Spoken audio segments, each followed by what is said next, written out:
Meteorologist Josh Cozart here in Clarksville, where several roadways are still buried under several inches of water. I'll have all those details coming up in the next couple of minutes. Well, I am live outside of a Quincy gas station on South 36th Street where, it might be a little bit chilly out, but that's not stopping travelers from filling up at the pumps just before they head off on their Thanksgiving trips. And AAA actually says that they're expecting 54 million Americans to be traveling this holiday season. Now, that's an increase and the highest it's been since the year 2005. One big forecast in motion. Let's go ahead and take you through the next couple of days or so. As we make our way through the overnight hours, you'll see the increase in clouds tonight. That's actually going to help to keep us slightly on the warmer side. Our temperatures are expected to be in towards the low 40s here through the overnight hours tonight. But tomorrow morning, as you wake up 7 a.m., we're really going to be socked in with a lot of those clouds. The clouds are going to stick around for a good portion of the day tomorrow and into our evening hours. It's into the late night hours, early morning hours of Friday, 3 a.m. Yep, a good swath of moisture starts to move into the tri-state area. This isn't really going to be a big rain producer, but a few drops could be seen really anywhere from parts of Iowa, Missouri, and Illinois. Well, unfortunately, Marcus, this messy weather is really going to be sticking around here for the next couple of days or so. Right now, out in our KHQA backyard, I am seeing just a few snow flurries still falling here in Quincy, and that really is the story all across the tri-states at this hour. Now to a KHQA news update on water levels on the Mississippi River after major flooding these last few weeks in the tri-states. I'm sure you felt it today. Yes, the first official day of winter we all welcomed in here in the Northern Hemisphere as the Northern Hemisphere starts to finally tilt its way back towards the sun. But today we saw our shortest amount of daylight, only averaging about 9 hours and 20 minutes. And that official start time for the winter solstice was at 4:23 this afternoon. And in addition to that, we also are going to be experiencing a cold moon starting later tonight into tomorrow, and that is a full moon that coincides with the winter solstice. While we're all aware of how fast Midwest weather can change, you might not be as familiar with the criteria involved in a blizzard warning.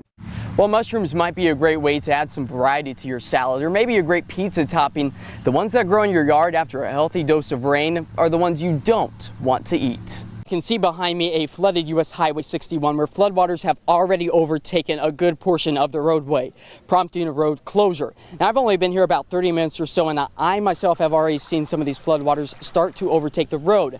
Now, it's a good idea to keep this phrase from the National Weather Service in the back of your mind.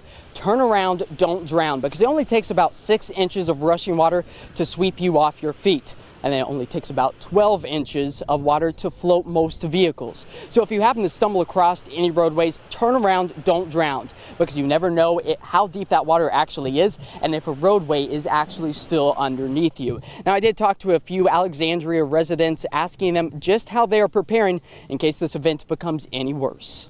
I mean, I live in a fifth wheel, but I got some good people around me, and I know if I have to get out, I can get out. I don't have to worry about that. But I am worried. Now, with more rainfall expected later tonight and into the early morning hours tomorrow, these flood levels are only going to be increasing, keeping these roads closed for an extended amount of time. Reporting in Alexandria, Missouri, meteorologist Josh Cozart, KHQA News. We got a big snow plow coming through right now. That is really a sight all across the tri-states, which is a good thing, but road conditions are still on the hazardous side. Now, I took some proper measurements over grassy areas.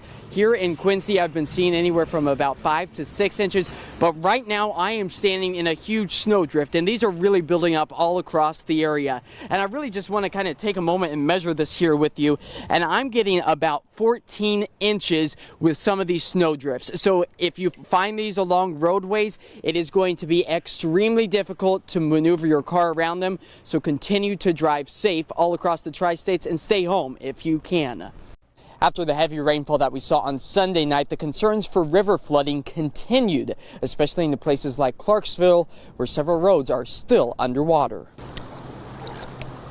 I feel like I'm living on Gilligan's Island. It's a non-stop. It's water, water, water. River levels have started to approach several homes in Clarksville, but Richard Cottrell says his historic Northeast Missouri home is no stranger to floods. Well, I bought the house in 2006, and I think this is like number 8. While many residents watched the floodwaters rise, some were caught off guard. I didn't realize it's going to get it this high. I mean, in the fall, you're not expecting it to flood. You know, it's a spring thing. So I didn't know anything about it until all of a sudden they were putting the barriers up. I didn't know how high it was going to get. Despite the unseasonable sinking roads, residents didn't let the floodwaters put a damper on their fall festivities this weekend. Well, we had Apple Fest this weekend, and it affected it a lot. We still had a good turnout, but we're kind of an island. The only way to get in is Highway W from the south part of town. So it really does affect things. And when you have to go to work or go get groceries, you have to drive about 40 miles to get 9 miles. While flooded roadways have caused a lot of headaches for a lot of folks across the tri-states for the past week or so, there is some good news. The Mississippi River levels are expected to start to drop later this week, and hopefully all those roadways will follow afterwards. Reporting in Clarksville, meteorologist Josh Cozart, KHQA News. The winter solstice is right around the corner, marking the first official day of winter. But the signs of summer life might be behind us. Gail Rubley reminds us to slow down and take a minute to observe the life that is still abundant during the winter time. So today we're actually looking at what happens to plants and animals in the wintertime. A walk through Hannibal's Riverview Park showed more life than what winter leads us to believe. Those eagles, they're majestic birds. Yes, things are very much alive, but they're in a dormant state. We see all 4 seasons here in the tri-states, and all it took was a winter hike to find the treasures. There's just all sorts of things that goes on in this part of the country. Oh, it's going up and down. We really are in a unique ecosystem. Right here in Missouri, we're the meeting place of east and west and north and south, and it's wonderful here. Visitors had the opportunity to enjoy the sunny day and learned about the world around us. And these leaves, they're decomposing. We got out, we had fun, we had a bit of a family walk, and they learned a little bit about science and about nature. Winter is a magical season because all different plants, like in spring, different plants grow than in winter, and it's so neat to me that nature is different. In Hannibal, I just think all of the nature and the way it works together to survive the winter is really an amazing thing that we get to have here. Meteorologist Josh Cozart, KHQA News. Ice and snow in the southeast, sub-freezing temperatures, and a snowy fall here in the tri-states. This could be a sign that a solar minimum is impacting our weather. Tuesday's view of the sun shows a smooth, blemish-free surface, far different than the surface you would see during a solar maximum. We're either in the minimum or we're pretty darn close to it, because this year we went 100 days without a single sunspot, and that's rare. Astronomy author Bob Berman says that a solar minimum happens around every 11 years or so. But that doesn't mean that every 11 years we'll see colder temperatures. It's complicated, so you don't always get an exact correlation. Some researchers that say that has effects through intermediates. It affects the upper clouds, and that affects the oceans, and the oceans affect the air. You know how it goes. There's a lot of steps in between. If this colder winter correlation is true, it could be happening at the perfect time. Some researchers think we are entering, perhaps, an extended period of solar quiet or inactivity. And if we are, then that could really cause a cool down on Earth.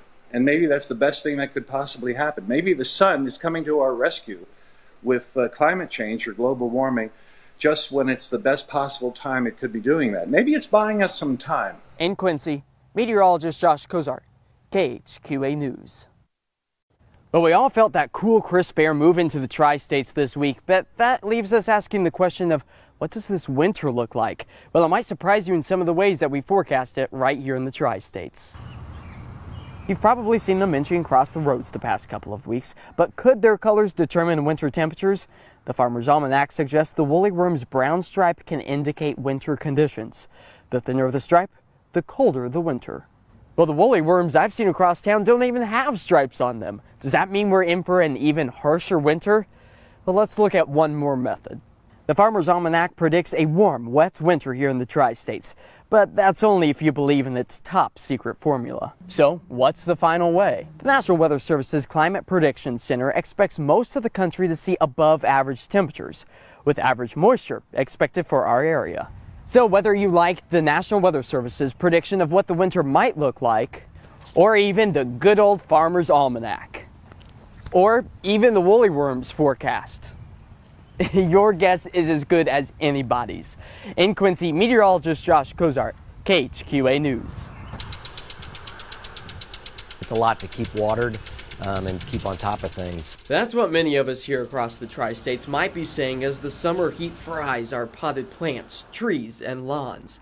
However, as drought conditions continue, we need to think more about the plant's roots rather than the leaves. So when you get into periods of drought, the deeper roots will sustain a longer period of dryness versus a shallow root system. So it's better to water longer and less frequent than short waterings multiple times during the day. You also might want to avoid watering during the hottest parts of the day, and watering at night could do more harm than good. Watering late at night, that grass holds the moisture and then goes into the evening hours with the humidity, and it stays wet a longer period of time and allows fungus to grow. So it's better to water early in the morning. Yeah, and one of the best ways to protect maybe even your potted plants, if you plan on going to vacation, maybe ask a neighbor, hey, can you come over? Can you water my potted plants? That way they don't die in this extreme heat. But if you can't find anybody, a very cheap and inexpensive way is just take a wine bottle, maybe a beer bottle, rinse it out thoroughly, and then you're just going to want to fill it up with water, take it and really just kind of shove it down into the soil, deep down into it. It should hold firm there, and the soil will actually act as a sponge and slowly absorb the water, releasing it when your plant actually needs it the most. Reporting live in Quincy, meteorologist Josh Cozart, KHQA News. December 1st welcomed in a long line of long-lived severe thunderstorm warnings that produced several tornado warnings in western parts of Illinois, leaving behind a path of destruction, just like this. Now, the National Weather Service was out this weekend to determine the strength of this tornado. So right now we're looking at what we think could be the path of this tornado. So what we try and do is, after we get any sort of reports of tornadoes or really any significant damage from thunderstorms, we try to go out and take a look and see exactly what happened. Although the path of destruction may be narrow, the impacts are still felt. We've seen hardwood trees that have been snapped at the trunk. We've seen some manufactured homes that have had the roof completely torn off, had some walls come off, things like that, and then some farm and outbuildings that have actually been rolled over. As for the strength of Saturday's tornado, everything that we've seen so far today has been consistent with EF1 damage, and so that's generally anywhere between about 95 and 110 miles an hour. While cleanup efforts are underway in Pike County, there's a lot to be said about a tri-state tornado in December. It's certainly uncommon to have it in December, but it's not unprecedented. Especially in this part of the country, we can get low pressure systems, things like that, bring up a lot of that warm air, stuff that we saw yesterday, and just make the ingredients just right. Winter weather conditions return to the tri-states this week, but this spring-like storm will be remembered for the residents of Pike County as the cleanup process begins. In Pike County, meteorologist Josh Cozart, KHQA News. We are no stranger to the snow and ice that has built up on our cars here across the tri-states from this week's blizzard and sub-freezing temperatures. But there are a few tips and tricks that could help melt some of this ice and snow just a little bit faster. Clearing frozen windshields has to be one of the most time-consuming tasks during the winter months. We know starting our car and turning the defroster on will help speed up the process, but spraying a thin layer of 3 parts vinegar and 1 part water onto our windshield will help the melting process. Our mirrors are typically too difficult to scrape. Placing a bag over them before the sun goes down will prevent ice buildup. Windshield wipers stuck? While your car sits idle, place an old pair of dress socks over them to prevent them from freezing. Just keep in mind that this only works with dry, cold conditions. While it might be tempting to go ahead and start your car and then go back inside and wait for it to warm up, that is illegal to do in the state of Illinois and Missouri, but not in Iowa. In Quincy, meteorologist Josh Cozart, KHQA News. Winter weather is here, and it is here to stay through the week. Well, I'm off for the next 2 days, so I'm going to bundle up inside. While there's not much that we can do to change the weather forecast, there are ways that you can get involved in this ever-changing weather pattern. And before those snowflakes start to fall, you too can be a part of the KHQA Elite Weather team. And all you have to have is a measuring device. There are several surfaces that work best for measuring snowfall. They include wood surfaces such as picnic tables, decks, or even shortly cut grass. The location of these surfaces is also important to getting an accurate measurement. Avoid locations under trees or eaves of buildings. Areas that typically produce snowdrifts should be avoided when taking your measurements. Now, the best time to take your snow measurements is immediately after the snow has stopped falling. Now, you're going to want to record this number to the nearest 1/10 of an inch. And after you do so, be sure to send over that measurement to us here at KHQA on any of our social media platforms. Reporting in Quincy, meteorologist Josh Cozart, KHQA News. That's right, Raja and David. Since the moment I got here back in May, everybody across town was telling me how spectacular Main Street was during the fall season, and I didn't believe it until I saw it earlier today, and just stunning views. If you haven't made your way down the Main Street in Quincy, I highly suggest you do before all of these leaves fall. And speaking of each leaf, each one has a chemical difference in it that we have the latest breakdown on. Let's start with the basic leaf in the summer. There are 3 main chemicals found inside. The first 2 are carotenes and xanthophylls. Those are orange and yellow. But you may be more familiar with the third chemical, chlorophyll, which is responsible for the leaves' green color, masking the orange and yellow. As summer temperatures slip away, so does the chlorophyll's pigment and the life of the leaf. But it's not the temperature that initiates this change, it's the intensity and amount of sunlight signaling the end of the season. As the northern hemisphere continues to tilt away from the sun, our days get shorter and nights become longer, stopping the production of chlorophyll, and with it, the leaves' green pigmentation. This is a good time of year for the maples, the hard maples and the sunset maples, and a lot of the tulip trees are all in their best foliage color for this season. Now, the number of shades of red, yellow, and orange seen on different varieties of trees all depends on the amount of carotenes and xanthophylls in the leaf when it dies. While the leaf goes through this change, the tree develops a layer of cells that severs the leaf from the tree, protecting the stem from winter conditions.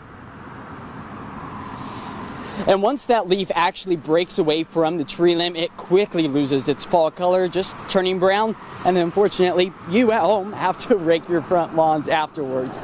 But reporting live in Quincy, meteorologist Josh Cozart, KHQA News. But I do want to toss things back over to Chief Meteorologist Rich Kane, where I know that there is a big weather pattern change. Some of the coldest temperatures that we've seen so far this season expected by the end of the week. It might be a good idea to maybe put some of your outdoor potted plants inside during the overnight hours. The winds of change are moving into the tri-states, and that could hurt your garden sooner than you like. Annuals are going to start to fade out as they go now from here on out. But there's still time to save your plants before the temperatures drop. You've got a larger plant that's a specimen plant, and you want to keep that plant, and you're planning on bringing it in the wintertime. This week's probably the week to start bringing that back in. As for your produce, picking anything that's ripe out of the garden. Once your fruit and your vegetables are out and you're done, cleaning up all the spent vegetative top growth, cleaning those up, tilling the garden is a good thing. Unfortunately, we can't take in all of the plants that we worked so hard on during the summer months to keep alive, but there is something that you could possibly do to maybe prolong them.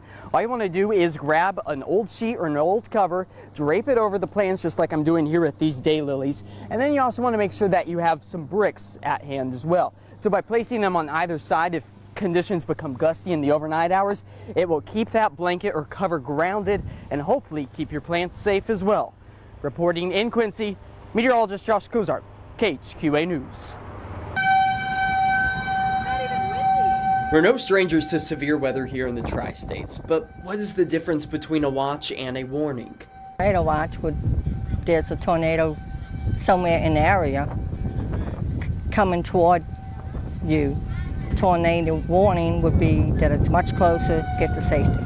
That's close, but not exact. A watch means you can stand out on your porch and watch for it because it may or may not be out there. A warning means you need to take cover because it's coming. Julie's spot on there. But when do we typically hear tornado sirens go off? Confirmed sighting from a spotter, and we have spotters that go out, a law enforcement officer, or a warning from St. Louis National Weather, instantly when we get any one of those three, the sirens would be sounded.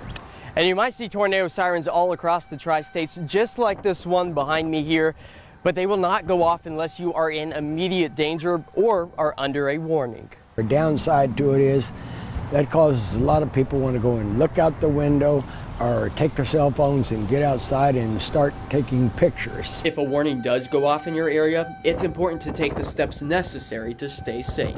You get the warning and you do nothing about it, nobody can do a thing about that if you're not going to heed that warning. Reporting in Hannibal, meteorologist Josh Cozart, KHQA News. Snow, snow, snow, snow! I hope to see not a lot of snow. I was kind of hoping we might have a little bit of moisture because it was very dry last winter for us. Their guess is as good as anyone's. However, the National Oceanic and Atmospheric Administration is predicting a 70% chance for a winter with a weak El Nino setup in the Pacific Ocean. But what does that mean for us? I don't know what El Nino means. That's okay, Shaylee. You're not the only one. El Nino is basically warmer sea surface temperatures over the Pacific Ocean that directly impacts our winter weather in the U.S., including us here in the tri-states. We've had these dry conditions over the past couple of months here in the tri-states, and with a weak El Nino on the horizon, it really doesn't show good conditions heading into the winter. Typically during an El Nino year, parts of the south and southeast see a cooler, wetter winter, while those in the north, including us here in the tri-states, typically see a warmer, drier winter. We don't want to see a drier, warmer winter. That's just going to put us further into a drought. Well, Marcus, the National Weather Service issued a tornado watch west of the Mississippi River around 2:16 this afternoon, and the first tornado warning came out nearly 30 minutes later. Okay. Now, I want to show you some video here. The first tornado warning of the day took place around Pleasant Hill, Illinois. Chris Grimley and Troy Mooney spotted the beginnings of the rotation as a wall cloud started to form with an extending funnel cloud.